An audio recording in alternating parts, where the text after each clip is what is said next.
Assalamualaikum warahmatullahi wabarakatuh. Perkenalkan, nama saya Nabila Irsya dengan NIM 33224101020 dari kelas Teknologi Geomatika 2A Pagi.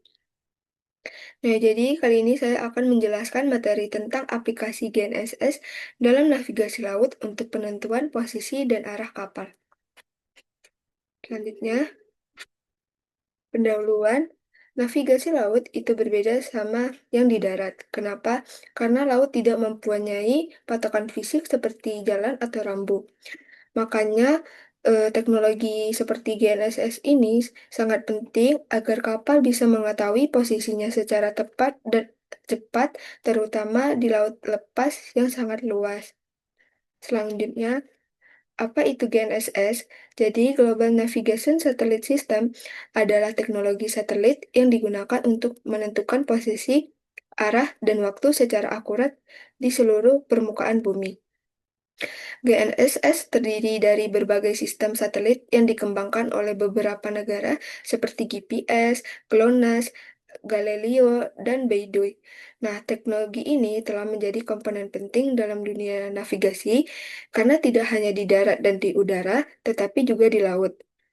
Selanjutnya, alat-alat yang digunakan dalam aplikasi GNS untuk navigasi laut yang pertama adalah antena kapal, alat buat menangkap sinyal dari satelit biar posisi kapal bisa diketahui secara real time. Yang kedua, RTK, sistem buat ningkatin akurasi GNSS sampai skala sentimeter. Yang ketiga, AIS, alat komunikasi antar kapal dan stasiun pantai yang juga pakai data posisi dari GNSS. Selanjutnya, yang keempat, ECDIS, semacam peta digital yang menunjukkan posisi kapal secara langsung dari data GNSS. Yang kelima, ada autopilot, sistem buat ngatur arah kapal secara otomatis sesuai posisi dari GNSS. Selanjutnya, aplikasi GNS dalam navigasi laut. Aplikasi ini bisa dipakai di berbagai jenis kapal, seperti kapal niaga, kapal penumpang, kapal patroli, dan kapal perikanan. Fungsinya untuk memberikan info posisi yang akurat, arah pelayaran, dan kecepatan kapal. Selanjutnya, penentuan posisi kapal dengan GNSS. GNSS memungkinkan kapal mengetahui posisinya secara tepat dalam bentuk koordinat lintang dan bujur. Nah, jadi cara kerjanya, recycle di kapal menerima dari minimal 4 satelit, lalu sistem menghitung jaraknya ke setiap satelit menggunakan metode trilaterasi. Nah, untuk akurasinya, itu tergantung dengan alat yang digunakan.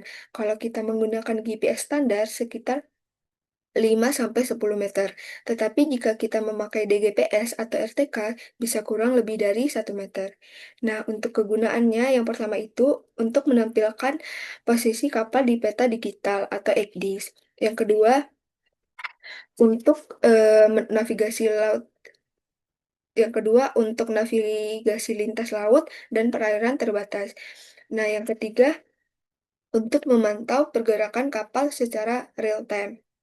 Nah, yang selanjutnya keunggulan GNSS di laut. Yang pertama itu akurat, jadi menentukan posisi dan arah secara presisi.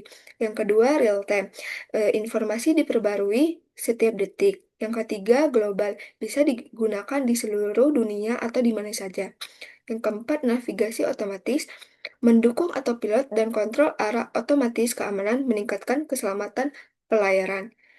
Nah, tantangan yang perlu diperhatikan, misalnya gangguan sinyal di pelabuhan, cuaca buruk, atau risiko sinyal dipalsukan. Jadi harus selalu ada sistem cadangan juga seperti navigasi laut, navigasi manual. Nah, contoh penggunaan di lapangan, yang pertama itu kapal tanker dipakai GNSS buat ngatur jalur supaya tidak tabrakan. Yang kedua, kapal feri, otomatis sesuaikan arah. Yang ketiga, nelayan bisa melacak lokasi ikan. Yang keempat, kapal militer. Pakai GNSS untuk patroli atau manuver strategis.